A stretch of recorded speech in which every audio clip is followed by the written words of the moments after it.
All right, we are back. This is Math 200. We're looking at Chapter 3. We're doing 3.2. That is on page 5 of the note packet. So let's take a look. We've got slope. Slope is rise over run. If in rough carpentry, I roughed out houses for a little while in my lifetime, and when they're talking about the pitch of a roof, that's slope. It's the same thing. It's I think with pitch, though, they flip it around and usually give the run first and then the rise second, but same concept. All right, so let's take a look. The change in y over the change in x. What that means is, how did I get from this point to this point? And something about the little, look, the little sub 1 and the sub 1 and the sub 2 and the sub 2, that isn't like a mathematical thing where like how we have it when it's up above, it's squared and you take the number times itself. It isn't like that at all. It's just we wanted to use that variable multiple times, so we put a little 1 there and a little 2 there. That's all. It's so instead of x, y, z, w, you know, it's just x sub 1, x sub 2, y sub 1, y sub 2. We could do x sub 3, y sub 3, x sub 4, y sub 4. They do it in stats all the time also with little subheadings on like the null hypothesis. They do it in physics. You'll see that a lot in all different branches of mathematics. So when it's a subheading on the letter, it doesn't mean anything other than I wanted to use that letter multiple times. So the slope is the change in y over the change in x. So what we're talking about here is 2 minus negative 3 over 2 minus 4. So you always put this one on the top minus that one, and then that one on the bottom minus that one. It's got to be in that correct order. You can't flip-flop these around. If you put this whole thing first and that second, that's fine. Then the 4 would come first, and it would be 4. On the top, it would be negative 3 minus 2, and on the bottom, it would be 4 minus 2. And we would still get the exact same slope. So look, 2 negatives in a row make a positive. So we've got 5 over negative 2, or negative 5 halves. So what does that mean? That means that's like the directions. That means from one point, if I just went down 5 and then 2 to the right, I would hit the other point. Look, if I were to graph these up here, and I went 1, 2, 2, 2, and I went 1, 2, 3, 4, 1, 2, 3. And I said, how would I get from one of those points to the other point, like directions wise? Like I'm at my house and I'm trying to get to my friend's house, but no cutting through yards. So I'd go down 1, 2, 3, 4, 5 blocks, down 5, and then to the right, 1, 2. Down 5 to the right 2. These are directions from one point to the other. The change in y over the change in x, all right? When you have something with a positive slope. Now look, if I connect those dots, that's a negative slope. It's, as I look from left to right, it's going downhill. Positive slope, as I look from left to right, it's going uphill. Negative slope, as I look from left to right, it's going downhill. All right? Solve this for y. So that means I want to get y all by itself. Isolate the variable. So add 3x to both sides. So 2y is equal to 3x plus 11. And then I divide everything by 2. And so y is equal to 3 halves x plus 5.5, 5.5. That's my starting point, and these are the directions. So I usually want that as a decimal. And I always want this as a fraction, and not just a fraction, a reduced fraction, but improper. Don't ever make that into a mixed number. 1 and 1/2 doesn't help me. 1.5x doesn't help me. Up 3 and over 2, that helps me. All right? And we'll look at how to graph. Oh, so then they want to know, what's the slope of this line? Slope of this line is always the thing in front of the x. That's y equals mx plus b. Okay, so Descartes was a Frenchman. He's the one who figured out the Cartesian plane, the rectangular plane. It's sometimes called the Cartesian plane because Rene Descartes was the guy's name.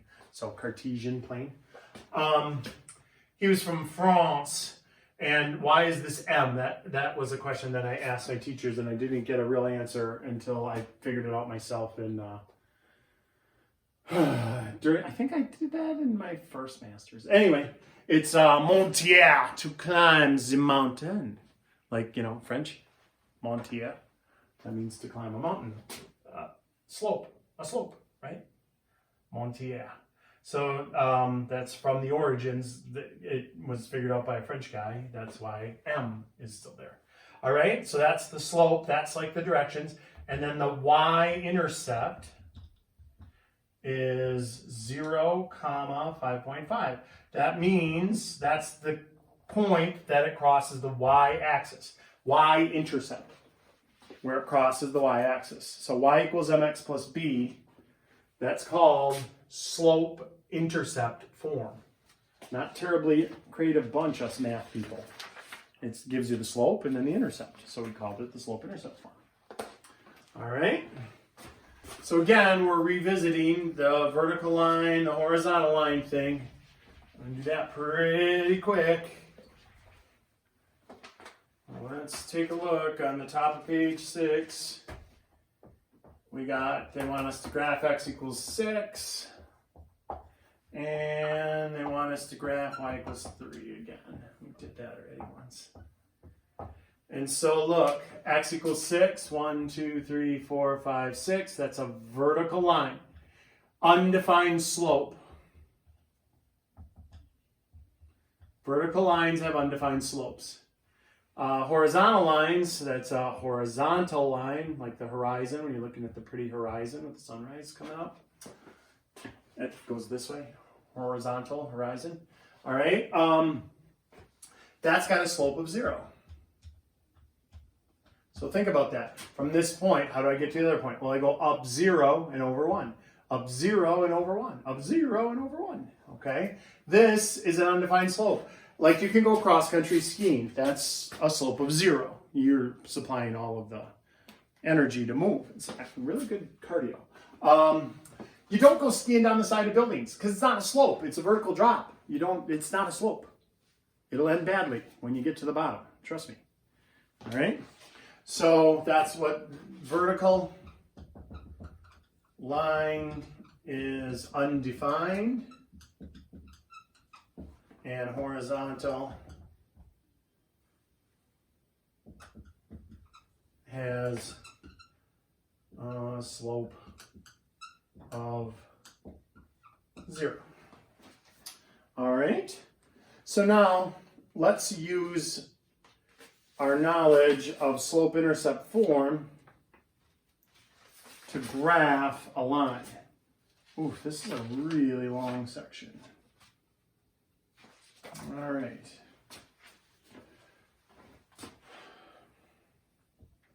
So graph y equals 3/5 x minus 2. On the upside, these are going to be quick graphs. So this is on the bottom of page 6. They want us to graph that. So we need exactly 2 pieces of information. If you called me up and said, Mr. Pledgey, I just chopped off my finger. How do I get to the hospital?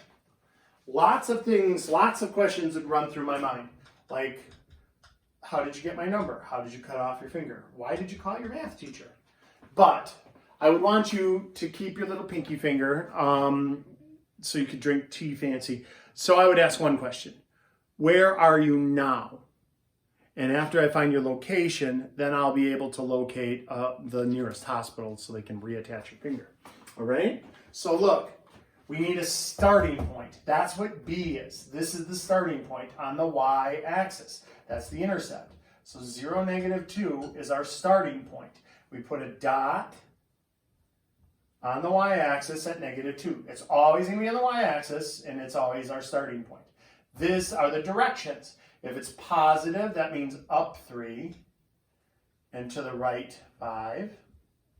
If it's negative, always attach it into the numerator, and that means down And then the bottom is all time, always to the right. Okay, so we go up 1, 2, 3. So that's at 1, and then over 1, 2, 3, 4, 5. So think, here's my starting point, and then up 1, 2, 3, and over 1, 2, 3, 4, 5. And there's my second point. I could go again up 3 and over 5, up 3 and over 5, up 3 and over 5. I could find an infinite amount of points on this line by just repeating that pattern, up 3 and over 5. Now, some clever students have said, well, wait, what if I want to go down?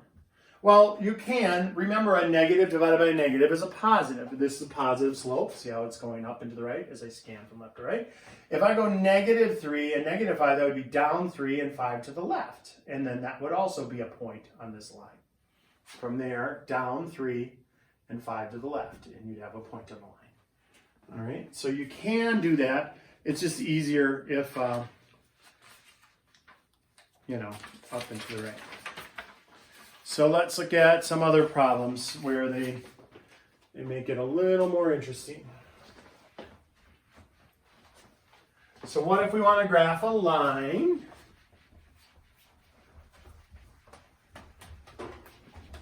but it's not y equals? Well, we need it to be y equals in order to find slope-intercept form. So this is why in chapter 2, oopsie, 2x plus y equals 3, we solved for y. So how are we going to solve this one for y? We'll isolate the variable y. We do minus 2x, minus 2x. Those are unlike terms, so I cannot put those together. Gosh darn it, case of the dropsies here. Negative 2x plus 3. So y is equal to negative 2x plus 3. And now I have the information I need. I have the slope. That is negative 2 over 1. Always write it as a fraction. Even when it's a whole number, put it over 1. Trust me on that. And then b is 3. That's the y-intercept. So the y-intercept is 0, 3. That's our starting point on the y-axis. Put a dot right there. And then we go from that dot down 2 and over 1. And there's another dot. So down 2 and over 1. Connect those dots, put the arrows on. Look, it's a negative slope. It's going down. As I scan from left to right, it's going downhill. All right? Okay, C. Disney World, 322x plus 44.10. Great. That's an equation they figured out from data from Disney World. Use the equation to predict the ticket price in 2015. All right, so this is in 2000. This is from 2000. So if I'm trying to do 2015, I'm not going to put 2015 in for x. I'm just going to put 15 for x because it's whatever the year they want minus 2000 because that's when this model was generated. So we need just a 15. So you sub in a 15 for x. And that should give me an approximation for the ticket price in 2015, which works out to be, all said and done, $92.40. All right, and that's in money. That's part A. Part B is, what does the slope of the equation represent? Well, that's 3.22, and what that means is it's a $3.22 increase per 1 year. It's per year because each time I put in, if I wanted 2020, I would do 20 and put in there. That's 20 years after the 2000, and that would be approximately what the tickets cost based on this model. All right, so that means every year that Disney is running, they're sneaking in another $3.22 per ticket. Okay, that's what the slope is. The slope is a rate of change. So that's why we've got two labels. We've got money and years, money over years. All right, and then the y-intercept, what does that mean? Well, think about it. If I put 0 in, that's 2000. And so this was the price of a ticket, $44.10 was a ticket cost in 2000.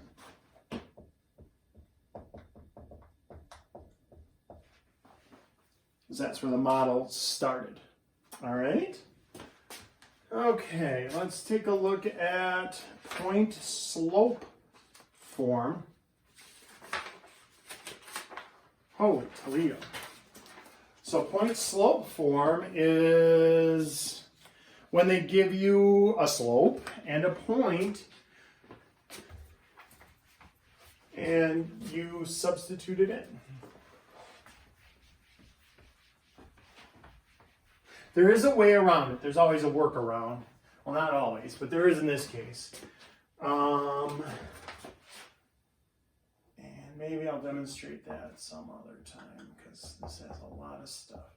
So they gave us these two pieces of information, and now we're going to use this equation where we're going to take that as x sub 1, this is y sub 1, and we're going to put them in. So this is going to be y minus negative 12 equals the slope, negative 2, times x minus negative 11. And now we're gonna solve for y. So 2 negatives in a row make a plus, 2 negatives in a row make a plus. I do the distributive property, and then I solve for y. And now I could graph this one. I'd start at negative 34 and put a dot, and then I would count down 2 and over 1 and put another dot. All right. What if they give me 2 points and tell me, based on these 2 points, can you find me the equation of a line? Well, the answer is yes, but it's kind of a 2-stage problem. First is find the slope. So we take and find the slope, that's the change in y, negative 1 minus 0, over the change in x, 6 minus negative 4. That is negative 1 over, right, 6 plus 4 is 10. So now I have the slope. Slope is negative 1/10. And now I want a point. Now look, if you got up 2 points, we only need one of those. We don't need both of them. We needed both of them to find the slope, but we only need one of them to find the equation of the line, because look, slope and point. So we don't need both of these. So, general rule, keep the one with the 0. 0 is super easy to sub in. So look, y minus 0 equals negative 1/10. It's x minus negative 4. Y is equal to negative 1/10 times x plus 4. And I do the distributive property, and voila. Top times top, bottom times bottom, what is that? Negative 4/10. Oh, I got to reduce it. So y is equal to negative 1/10 x, and then minus 2/5. That's a pretty ugly problem. So if we were actually graphing it, I'd make that 0.4. So I'd start at negative 0.4, and then I would count down 1 and over 10. So look, the graph, not that hard. They didn't want me to graph it, but I just want to show you. Look, negative 2 divided by 5 is 0.4. So negative 0.4 is almost halfway. And then I would go down 1 and over 1, 2, 3, 4, 5, 6, 7, 8, 9, 10. So that would be a really shallow slope. It's negative still. It's not as steep though, because the closer it is to 0, the less steep the graph. All right. Okay, let's take a look at number 3. They give us 2 points and want the equation of the line. So same dog, different fleece. We're just going to do this exact same thing. They gave us 2 points, 2 comma 5, negative 4 comma 3. So we find the slope, that's 3 minus 5 over negative 4 minus 2. That's negative 2 over negative 6. That's positive 1/3. But now I only need one of those points, so I'll use the one that doesn't have any negatives on it, I guess. It really doesn't matter. You will get the same answer regardless of which point you decide to keep. So I just went with that one.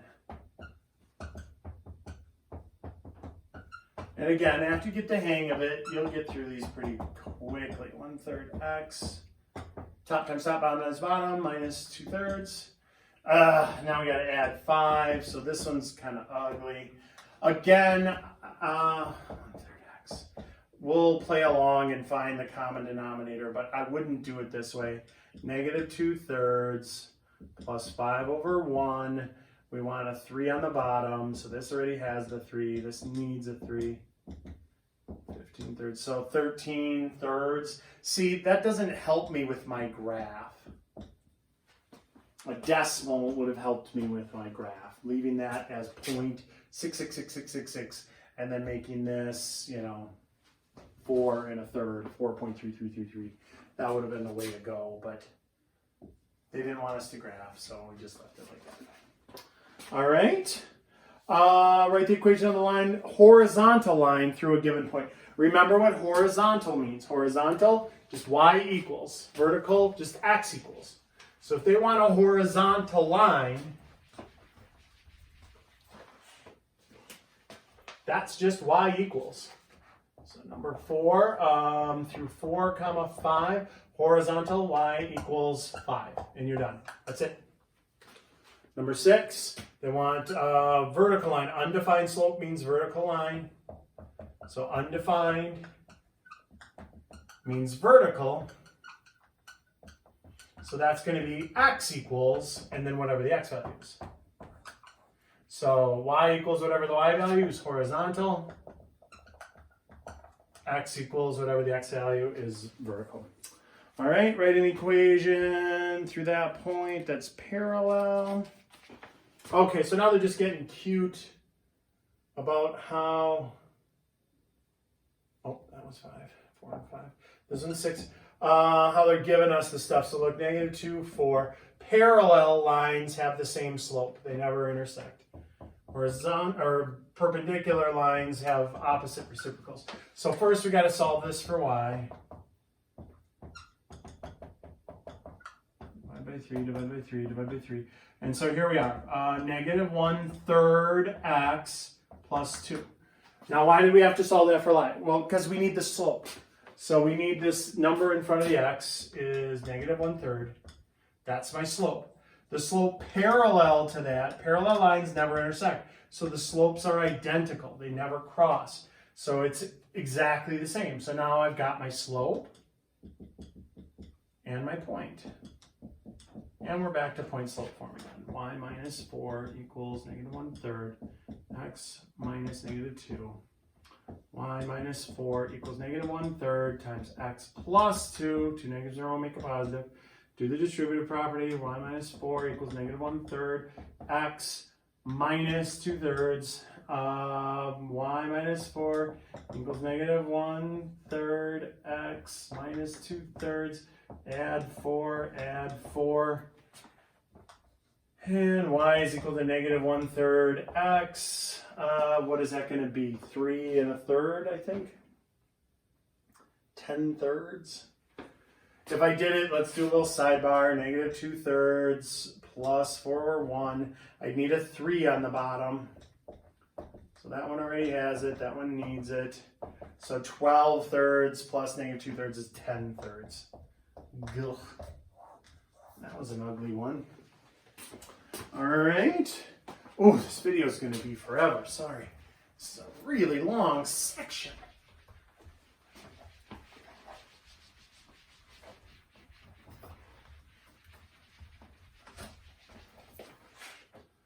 All right. And perpendicular. So 3 -5 perpendicular to 3x plus 2y equals 7. So again, we want to solve for y.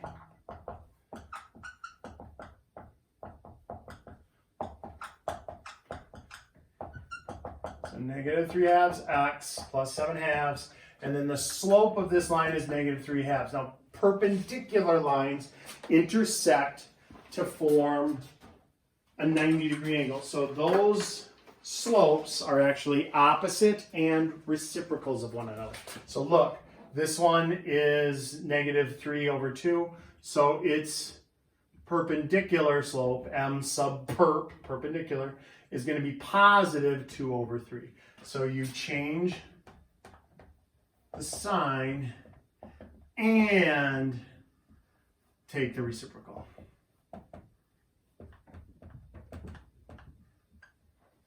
I didn't like how my teacher showed me how to do that. They said opposite reciprocal, and it was super easy to forget one of those two. You know, either you took the opposite or you took the reciprocal. So I like using the word and. You change the sign and take the reciprocal. So two things have to happen. All right, so there's our slope. Is 2/3. Here's our point 3.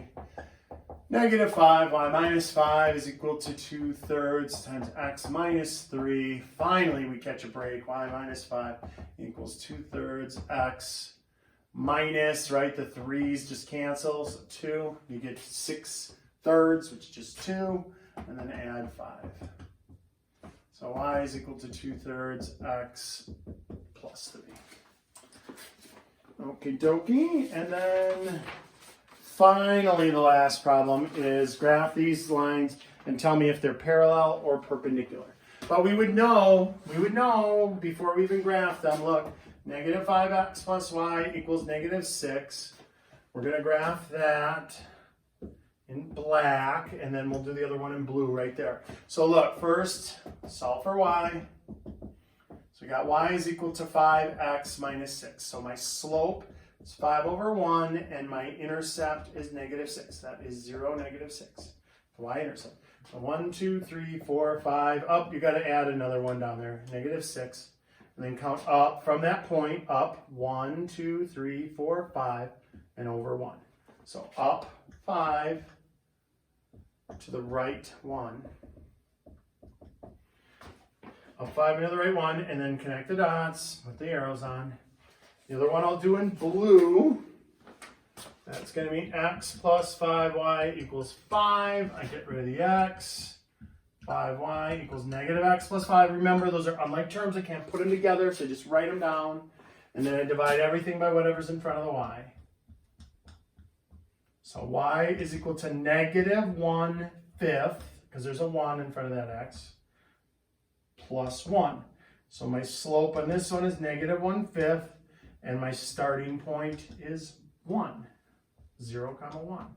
So 0, 1, I put a dot. From that dot, the directions are go down 1 and over 1, 2, 3, 4, 5.